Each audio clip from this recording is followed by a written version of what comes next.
Une des plus grandes joies de ce monde est d'être né dans une petite ville dont on connaît tous les habitants et dont chaque maison garde pour vous un souvenir.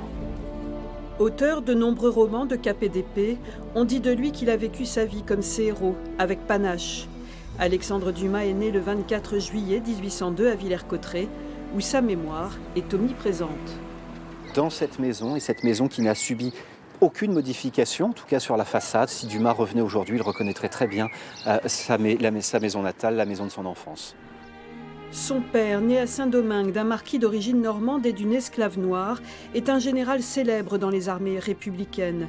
Mais cette reconnaissance ne dure pas. Avec le rétablissement de l'esclavage en 1802, le général Dumas va être dégradé de ses fonctions et lorsqu'il meurt prématurément, le petit Alexandre n'a pas encore 4 ans.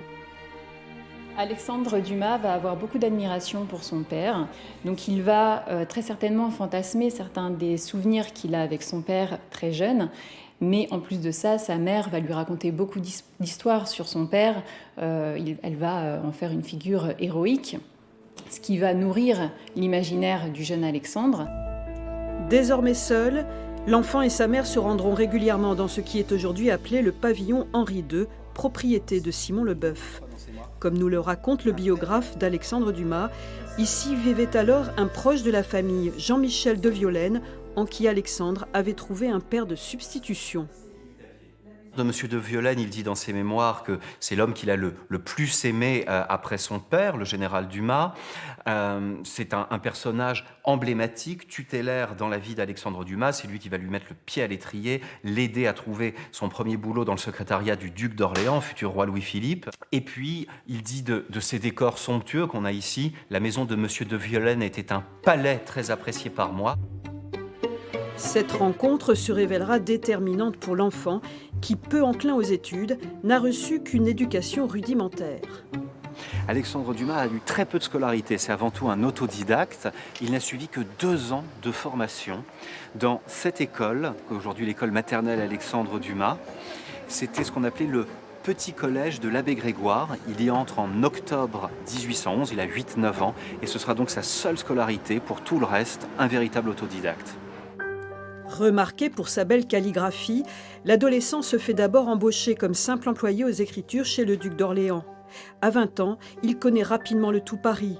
Amoureux des mots, il dévore les livres, se met à écrire. C'est finalement par le théâtre qu'il se fait remarquer. Nous avons ici l'édition originale de la pièce Henri III et sa cour, qui a été représentée pour la première fois au Théâtre Français le 10 février 1829. Et c'est lors de cette soirée triomphale qu'Alexandre Dumas va accéder à la notoriété. Auteur prolifique, il n'écrit pas moins de 600 titres.